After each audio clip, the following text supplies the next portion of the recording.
پتہ نہیں کیسے میرا ہاتھ ان انگلیوں تک چلا جاتا ہے، حالانکہ میں خود کو روکنے کی بہت کوشش کرتی ہوں، مگر کیا کروں، عادت سے مجبور ہو جاتی ہوں۔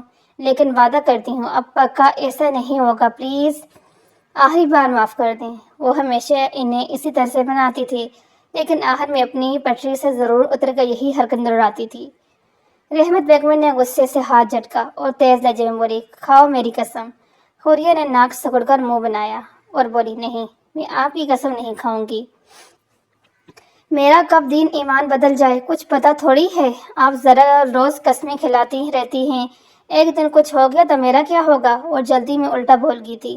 رحمت بیگم نے آنکھیں تنگ کر کے سخت نظروں سے گورا۔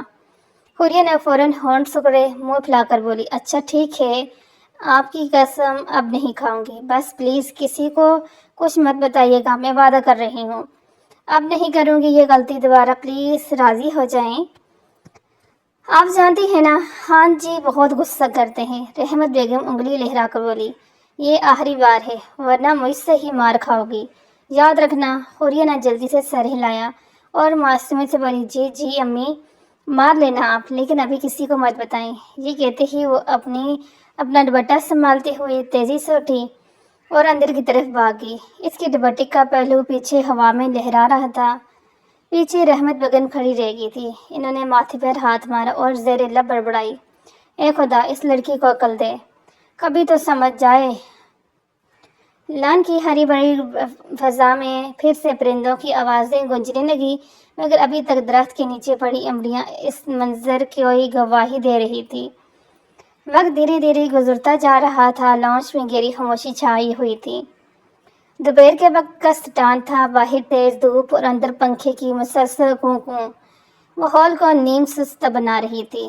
بڑے شیشوں والی کھڑکیوں پر پردے کھینچے ہوئے تھے، مگر پھر بھی روشنی کی ہلکی کرنیں اندر جھانک رہی تھی۔ صوفے کے ایک کونے پر حوریہ بیٹھی ہوئی تھی، اس کے سامنے کھلی کاپی رکھی تھی اور وہ پوری توجہ سے فرکس کا ایک مشکل سا نمریکل حل کرنے میں مصروف تھی۔ اس کی بنیں تن گئی تھی اور وہ پنسل کی نوک کو بار بار دانتوں سے کاٹتی جا رہی تھی۔ دماغ بالکل کام نہیں کر رہا تھا۔ فرکس میں صرف اور صرف سمیر ہی اچھا تھا۔ اگر ایمن اچھی ہوتی تو وہ اس سے مدد لے لیتی۔ سمیر سے لیتے ہوئے اسے خوف ہی محسوس ہو رہا تھا۔ چند لمحے بعد ایمن لاؤنج میں داخل ہوئی۔ اس کی پیشانی پسینے سے بھیگی ہوئی تھی اور دوپٹے سے بار بار اپنا چہرہ پونچھ رہی تھی۔ وہ حوریہ کے قریب آ کر بیٹھی اور تھکے ہوئے لہجے میں بولی، لاڈو، بہت گرمی ہو رہی ہے، جان نکال دی ہے اس گرمی نے، میرا بس چلے تو کچن میں بھی اے سی لگا دوں، لیکن فضول کی رسمیں ہیں یہاں پر تو۔ حوریہ نے چونک کر سر اٹھایا، آنکھوں میں سوالی تاثر تھا۔ وہ ہلکی ناراضگی ساتھ بولی، تو آپ اتنا کام ہی کیوں کرتی ہیں کچن میں؟ خان جی نے اتنے ملازم رکھے ہیں حویلی میں، پھر آپ کیوں خود کو چولہے میں جونگتی ہیں؟ کبھی مجھے دیکھا ہے کچن میں جاتے ہوئے؟ ہمیشہ اپنی اسکن کا خیال رکھتی ہوں۔ ایک آپ ہیں، شادی کو صرف 6 ماہ رہ گئے ہیں، لیکن کوئی خیال ہی نہیں آپ کو۔ ایمن نے ہلکی سی مسکراہٹ کے ساتھ سر نفی میں ہلایا اور نرم آواز میں بولی، تمہیں تو شوق ہی نہیں ہے، اور ویسے بھی تم کرو گی بھی کیا؟ ساری زندگی تمہیں یہی رہنا ہے۔ امی ہیں، دادو ہیں، بوا جی ہیں، سب تمہارا خیال رکھ سکتے ہیں، لیکن میں تو پرائے گھر جاؤں گی نا، میرا یہ سب سیکھنا ضروری ہے۔ حوریہ نے حیرت سے پلکیں چپکائی اور ذرا اونچی آواز میں بولی، کیوں بھائی، میں کیوں یہاں رہوں گی؟ میں بھی پرائے گھر جاؤں گی۔ ابھی 18 کی ہوں، 2 سال بعد 20 کی ہو جاؤں گی، پھر میری بھی شادی ہو جائے گی، میرے لیے بھی اچھا سے رشتہ آئے گا۔ فضول میں آپ کہہ رہے ہیں کہ ساری زندگی میں یہیں رہوں گی؟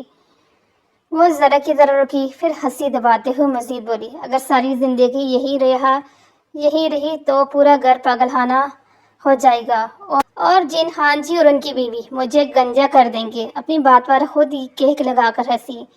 ایمن کی اس کی بات سن کر بے اختیار ہنس پڑی تھی۔ وہ دل ہی دل میں سوچنے لگی کہ کاش یہ معصوم جانتی کہ گھر والے اس کی شادی سمیر کے ساتھ کئی سال پہلے طے کر چکے ہیں، مگر اس راز کو زبان پر لانا ابھی ممکن نہیں تھا، کیونکہ سب کو معلوم تھا حوریہ کتنی ضدی ہے، کوئی بھی اس کو ضدی نہیں دلانا چاہتا تھا۔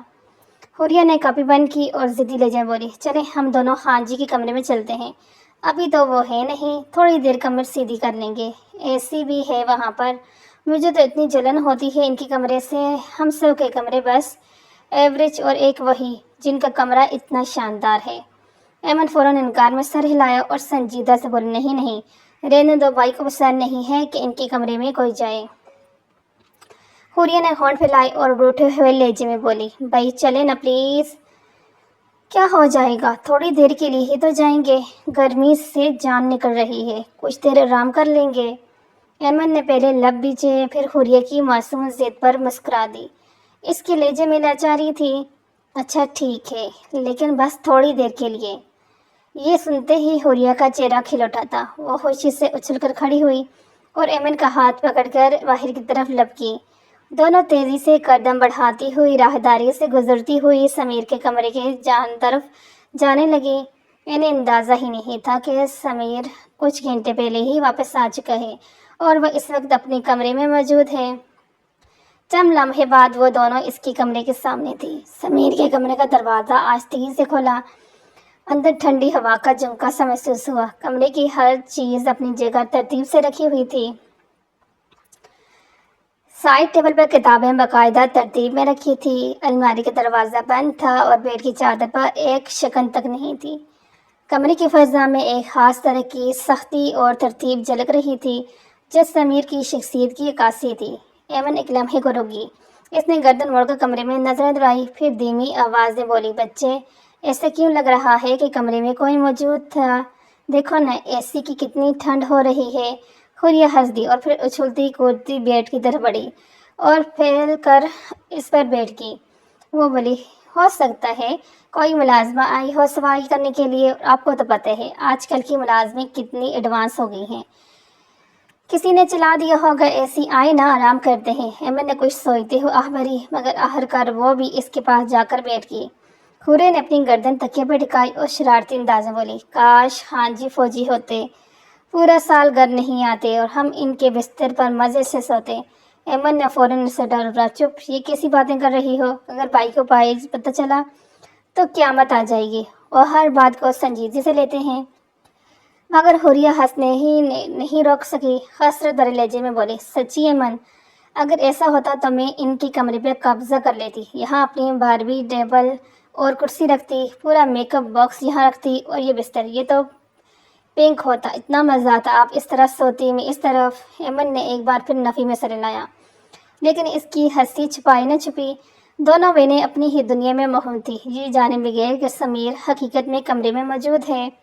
واش روم کے بند دروازے کے پیچھے شیو کرتے ہوئے ان کی ہر بات سن رہا تھا۔ باہر ٹھنڈے اے سی سے نہیں، ان کے جانے سے پہلے کیے ہوئے بندوبست سے تھی۔ کوئی ملازم نہیں آئی تھی۔ کمرے میں بہنوں کی سرگوشیاں گونج رہی تھی۔ حوریہ کی شوخ آواز بار بار ایمن کے کہکوں سے مل کر ماحول کا ہلکا پھلکا بنا رہی تھی، مگر اگلے لمحے ساری دنیا جیسے تھم گئی۔ واش روم کا دروازہ یکدم کھلا۔ سب سے پہلے باپ کی ایک ہلکی سی لہر باہر نکلی، پھر قدموں کی آہٹ سنائی دی اور اگلے لمحے سمیر نظر آیا۔ وہ شرٹ لیس تھا، ابھی شیو مکمل کرنے کے بعد تولیے سے چہرہ صاف کر رہا تھا۔ ایمن کا رنگ فخت ہو گیا۔ اس نے ایک پل کے لیے بھی پیچھے مڑ کر نہیں دیکھا، فوراً بھاگتے ہوئے کمرے سے باہر نکلا گئی۔ اس کو اس کی ڈانٹ کا شکار نہیں بننا تھا۔ حوریہ کا دل جیسے خلق میں اٹک گیا۔ وہ ساکت سی بیڈ پر بیٹھی رہ گئی، آنکھیں پھٹی کی پھٹی رہ گئی۔ اس کے چہرے پر شرم، خوف اور بے یقینی سب ایک ساتھ اتر آئے تھے۔ سمیر نے اسے دیکھتے ہی قدم روکے، تولیے سے ایک ہاتھ سے گردن پر پھیرتے ہوئے بھاری آواز میں بولا، میرے کمرے میں سونے کا بہت شوق ہے تمہیں، فکر نہیں کرو، آج بندوبست کرتا ہوں تمہارا۔ یہ کہتے ہی اس نے ہاتھ میں پکڑا ہوا گیلا تولیہ زور سے حوریہ کی طرف اچھالا۔ تولیہ اس کے چہرے پر آ کر ٹکرایا، پانی کے قطرے کی ٹھنڈ اس کے رخسار پر بکھر گئی۔ حوریہ کی سانس جیسے تھم گئی، قدم زمین میں گڑ گئے، دل بے قابو دھڑکنے لگا۔ وہ کچھ کہنے کی ہمت بھی نہیں کر سکی تھی، نظریں جیسے سمیر کی پشت پر جم گئی جو پر اعتماد چال سے دروازے کی طرف بڑھ رہا تھا۔ وہ تولیہ پھینکنے کے بعد پلٹا، دروازہ کھولا اور بغیر ایک لمحہ ضائع کیے کمرے سے باہر نکل گیا۔ اس کے جانے کے بعد بھی کمرے میں اس کی موجودگی کی دمک باقی تھی۔ حوریہ نے کپکپاتے ہاتھوں سے چہرے سے تولیہ ہٹایا، آنکھیں اب بھی خوف سے بڑی ہوئی تھی، سانسیں اٹک اٹک کر چل رہی تھی۔ پھر جیسے ہی ہوش آیا تو وہ جھٹکے سے کھڑی ہوئی اور دوپٹہ سنبھالتے ہوئے دروازے کی طرف لپکی۔ کمرے سے باہر نکلتے ہی اس کے قدم ایسے تیز ہوئے جیسے پیچھے سے کوئی پکڑ لے گا۔ لانگ کوریڈور میں دوڑتی ہوئی وہ خود بھی حیران تھی کہ یہ ابھی ہوا کیا ہے۔ دل اب بھی دک دک کر رہا تھا اور سمیر کا جملہ بار بار کانوں میں گونج رہا تھا کہ آج تمہارا بندوبست کرتا ہوں۔ نہ جانے کیوں یہ جملہ اس کو لاشعوری طور پر عجیب کیفیت میں مطلع کر رہا تھا۔ وقت دھیرے دھیرے گزرتا جا رہا تھا۔ رات کا وقت تھا۔ حویلی کے بڑے کمرے میں جو شمیم بیگم کا خاص بیٹھک کمرہ تھا، محفل سی جمی ہوئی تھی۔ بڑے فانوس کی مدھم روشنی کمرے کو روشن کی ہوئی تھی۔ دیواروں پر پرانے طرز کے عکس اور لکڑی کے کام سے بنے ہوئے فریم جلملاتے دکھائی دے رہے تھے۔ کمرے کے وسط میں بھاری صوفے ترتیب سے رکھے ہوئے تھے اور سب افراد اپنی جگہوں پر بیٹھے تھے۔ شمیم بیگم ہمیشہ کی طرح اپنے بڑے سے صوفے پر نیم دراز بیٹھی تھی۔ ان کے برابر میں سمیر بیٹھا ہوا تھا، پرسکون مگر سنجیدہ۔ ایک طرف رحمت بیگم اور سہیل صاحب موجود تھے، دونوں خاموش اور متوقع طور پر سمیر کی بات سننے کے لیے تیار۔ دوسری جانب ایمن بیٹھی تھی، تھکن کے آثار مگر چہرے پر تجسس اور گھبراہٹ کی جھلک صاف نمایاں تھی۔ پورے کمرے میں ایک سنجیدہ فضا تھی، مگر ایک کرسی خالی تھی، وہ حوریہ کی تھی۔ وہ ہمیشہ کی طرح اپنے کمرے میں کورین